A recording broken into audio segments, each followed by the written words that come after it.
বৃশ্চিক ৰাশি ৩ৰ পৰা ৯ মাৰ্চ ২০২৬ সাপ্তাহিক ৰাশিফল। বৃশ্চিক ৰাশি এই সপ্তাহ আপোনাৰ জীৱনত এক গুৰুত্বপূৰ্ণ পৰিৱৰ্তনৰ সংকেত লৈ আহিছে। ৩ৰ পৰা ৯ মাৰ্চৰ ভিতৰত দুটা বিশেষ দিন আছে য'ত আপোনাৰ টকা পইচা, কৰ্মক্ষেত্ৰ, প্ৰেম জীৱনত হঠাৎ উত্থান বা সাৱধানবাণী দেখা যাব পাৰে। গোপন শত্ৰু সক্ৰিয় হ'ব নেকি, নে বহুদিনৰ অপেক্ষাৰ ফল অৱশেষত লাভ কৰিব?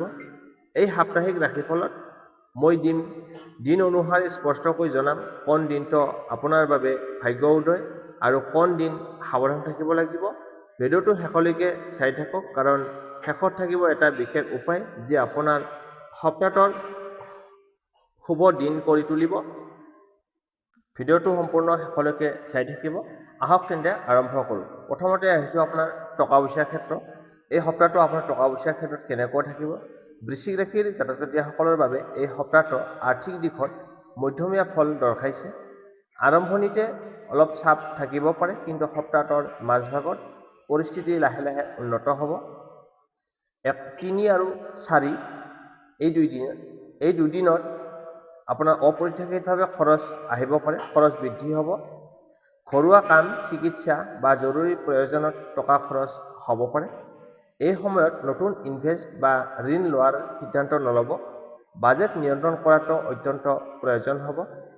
সপ্তাহটোৰ মাজভাগ ৫ আৰু ৬ মাৰ্চ এই সময়ছোৱাত আপোনাৰ বাবে ধনৰ ক্ষেত্ৰত অলপ ইতিবাচক থাকিব।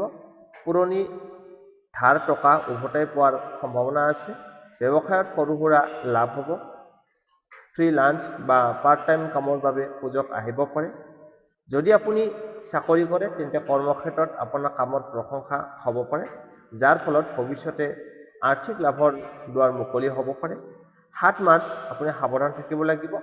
এই দিনটোত গোপন প্ৰতিদ্বন্দ্বীৰ পৰা সাৱধান থাকিব। কোনোবাই আপোনাৰ আৰ্থিক পৰিকল্পনাত বাধা দিবলৈ চেষ্টা কৰিব পাৰে। নিজৰ প্লেন সকলোৰে আগত প্ৰকাশ কৰি নুফুৰিব।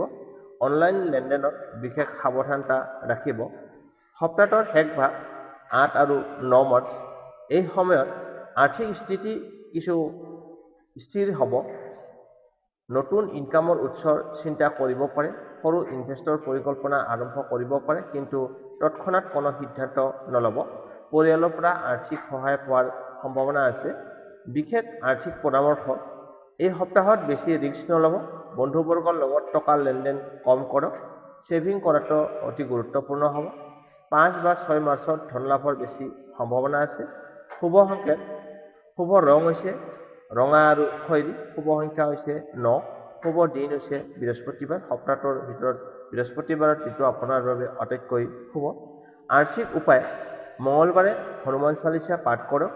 বিশ্বাস থাকিলে গৰীব ব্যক্তিক ৰঙা ফল দান কৰক। মানিবেগত এটা ৰূপৰ মুদ্ৰা ৰাখিলে ইতিবাচক শক্তি বৃদ্ধি হ'ব। এই সপ্তাহত ধন লাভ সম্পূৰ্ণ বন্ধ নহয়, কিন্তু ধৈৰ্য আৰু বুদ্ধিমত্তাই আপোনাক লাভৰ পথ দেখুৱাব। বেছি খৰধৰ নকৰিব। সঠিক সময় আহিলে নিজেই সুযোগ আহিব। এতিয়া আহিছোঁ কেৰিয়াৰ, কৰ্মক্ষেত্ৰ। বৃশ্চিক ৰাশিৰ বাবে এই সপ্তাহটো কেৰিয়াৰৰ ক্ষেত্ৰত খুব গুৰুত্বপূৰ্ণ হ'ব। এই সময়ছোৱাত আপুনি কিছুমান ডাঙৰ সিদ্ধান্ত ল'ব লাগিব পাৰে, আৰু আপোনাৰ ধৈৰ্য আৰু কৌশলেই সফলতা নিৰ্ধাৰণ কৰিব। সপ্তাহৰ আৰম্ভণি ৩-৪ মাৰ্চ কৰ্মক্ষেত্ৰত অলপ প্ৰেছাৰ বৃদ্ধি পাব পাৰে। জ্যেষ্ঠ কৰ্মচাৰীৰ পৰা হঠাৎ নতুন দায়িত্ব আহিব পাৰে। বেডলিং বা মানসিক টেনশ্যন আহিব পাৰে। পৰামৰ্শ, ৰাগ খং নিয়ন্ত্ৰণ কৰক আৰু সহকৰ্মীৰ লগত তৰ্ক বিতৰ্ক নকৰিব। এই সময়ত যি কাম দিব মন দি সম্পূৰ্ণ কৰক, আৰু অপৰ মহলৰ ওপৰত নজৰ আপোনাৰ ওপৰত থাকিব।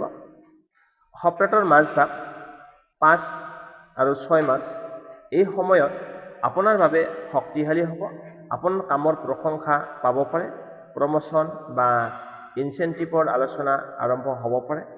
চাকৰি বিচাৰি থকা লোকসকলৰ বাবে সাক্ষাৎকাৰৰ সুযোগ লাভ কৰিব। ৫ মাৰ্চ বিশেষভাৱে শুভ হ'ব। প্ৰেজেণ্টেশ্যন বা ইণ্টাৰভিউ থাকিলে আত্মবিশ্বাসেৰে আগবাঢ়ক। ব্যৱসায়ীসকলৰ বাবে নতুন ক্লায়েণ্ট লাভৰ সম্ভাৱনা আছে, কিন্তু ডাঙৰ চুক্তিত চহী কৰাৰ আগতে নথিপত্ৰ ভালকৈ পঢ়ি চাব, পৰীক্ষা কৰি ল'ব। ৭ মাৰ্চ সাৱধানতাৰ হ'ব। গোপন প্ৰতিদ্বন্দ্বী সক্ৰিয় হ'ব পাৰে। আপোনাৰ কামৰ কৃতিত্ব আন কোনোবাই ল'বলৈ চেষ্টা কৰিব পাৰে। নিজৰ কামৰ প্ৰমাণ সংৰক্ষণ কৰি ৰাখিব। কাকো অতি বিশ্বাস নকৰিব। সপ্তাহটোৰ শেষ ভাগ 8 আৰু 9 মাৰ্চ পৰিস্থিতি লাহে লাহে স্থিৰ হ'ব। নতুন সুযোগ বা প্ৰস্তাৱ আহিব পাৰে। স্থানান্তৰ বা নতুন বিভাগলৈ সলনিৰ আলোচনা হ'ব পাৰে। এই সময়ত সিদ্ধান্ত ল'বলৈ খৰধৰ নকৰিব, কিন্তু সুযোগ এৰাই নিদিব। ছাত্ৰ-ছাত্ৰীসকলৰ বাবে মনোযোগ বৃদ্ধি কৰিব লাগিব। কম্পিটিটিভ এক্সামৰ বাবে কঠোৰ পৰিশ্ৰমৰ প্ৰয়োজন। 6 বা 9 মাৰ্চত ভাল খবৰ পাব পাৰে। শুভ সংকেত: শুভ দিন হৈছে বৃহস্পতিবাৰ আৰু সোমবাৰ। শুভ ৰং হৈছে ৰঙা আৰু নীলা। শুভ সংখ্যা হৈছে 8 আৰু 9। কেৰিয়াৰ উন্নতিৰ উপায়: মঙলবাৰে ৰঙা বস্তু দান কৰক। প্ৰতিদিন ৰাতিপুৱা 5 মিনিট ধ্যান কৰক। নিজৰ লক্ষ্য কাগজত লিখি ৰাখক। শক্তি কেন্দ্ৰিত হ'ব। এই সপ্তাহ আপোনাৰ বাবে পৰীক্ষাৰ দৰে হ'ব। যদি আপুনি ধৈৰ্য আৰু বুদ্ধিমত্তাৰে আগবাঢ়ে, তেন্তে আগন্তুক মাহবোৰ আপোনাৰ ডাঙৰ সফলতাৰ দুৱাৰ মুকলি হ'ব পাৰে। এতিয়া আহিছোঁ প্ৰেম জীৱন।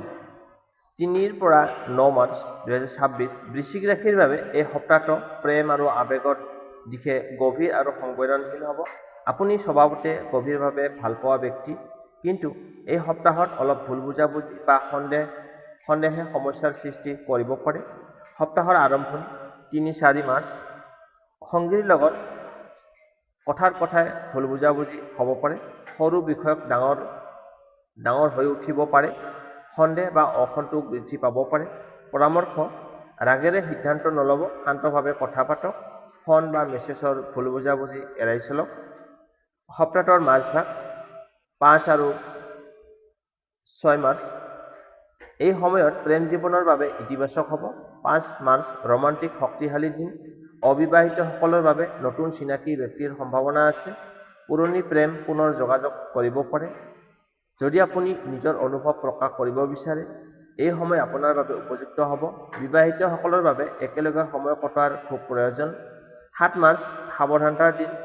গোপন ঈৰ্ষা বা তৃতীয় ব্যক্তিৰ হস্তক্ষেপ সম্ভাৱনা আছে। ভুল বুজাবুজি ডাঙৰ ৰূপ ল'ব পাৰে। সামাজিক মাধ্যমত বেছি সন্দেহ নকৰিব। বিশ্বাস আৰু যোগাযোগেই মূল চাবিকাঠি হ'ব। সপ্তাহৰ শেষ ভাগ 8 আৰু 9 মাৰ্চ মানসিক শান্তি পুনৰ ঘূৰি আহিব। সংগীৰ পৰা পূৰ্ণ সহায় সহযোগিতা লগতে সমৰ্থন লাভ কৰিব। ভৱিষ্যত পৰিকল্পনা আলোচনা হ'ব পাৰে। 9 মাৰ্চত একেলগে গুৰুত্বপূৰ্ণ সিদ্ধান্ত ল'ব পাৰে। অবিবাহিতসকলৰ বাবে নতুন প্ৰেম আৰম্ভ হোৱাৰ যোগ আছে, কিন্তু খৰধৰ নকৰিব। বন্ধুত্বৰ পৰা প্ৰেমলৈ পৰিণত হোৱাৰ সম্ভাৱনা আছে। বিবাহিত জীৱন সৰু তৰ্কবোধ বিতৰ্ক হ'ব পাৰে, কিন্তু সমাধান সহজ হ'ব। সংগীৰ স্বাস্থ্যৰ দিশত অলপ সাৱধানতা ৰাখিব। 6 আৰু 9 মাৰ্চত ভাল সময় কটাবলৈ সক্ষম হ'ব। শুভ সংকেত: শুভ ৰং হৈছে গোলপীয়া বা ৰঙা। শুভ দিন হৈছে শুক্ৰবাৰ। শুভ সংখ্যা হৈছে 6। প্ৰেমৰ উন্নতিৰ উপায়: শুক্ৰবাৰে বগা বস্তু দান কৰক। সংগীৰ লগত 10 মিনিট মন খুলি কথা পাতক। অহংকাৰ এৰাই চলক। ই আপোনাৰ সম্পৰ্ক মজবুত কৰিব। এই সপ্তাহত প্ৰেম জীৱন পৰীক্ষাৰ দৰে হ'ব। যদি আপুনি সন্দেহ এৰি বিশ্বাস ৰাখে, তেন্তে সম্পৰ্ক অধিক গভীৰ হ'ব। আৱেগ নিয়ন্ত্ৰণেই আপোনাৰ শক্তি হ'ব। বৃশ্চিক ৰাশিৰ বন্ধু-বান্ধৱীসকল, এই সপ্তাহত আপোনাৰ প্ৰেম জীৱনত এক গভীৰ পৰীক্ষাৰ মাজেৰে যাব। সন্দেহ নে বিশ্বাস? সিদ্ধান্ত আপোনাৰ হাতত। যদি আপুনি অহংকাৰ এৰি সৎভাৱে মনৰ কথা প্ৰকাশ কৰে, তেন্তে এই সপ্তাহেই সম্পৰ্ক অধিক শক্তিশালী হ'ব পাৰে। মনত ৰাখিব, সঁচা প্ৰেম কেতিয়াও সন্দেহত নহয়, বিশ্বাসত টিকে। ভিডিঅ'টো ভাল লাগিলে লাইক কৰক, শ্বেয়াৰ কৰক আৰু চেনেলটো ছাবস্ক্ৰাইব কৰিবলৈ নাপাহৰিব। কমেণ্টত লিখক জয় বৃশ্চিক ৰাশি। পুনৰ লগ পাম আগন্তুক সপ্তাহৰ নতুন ৰাশিফলৰ সৈতে। ধন্যবাদ।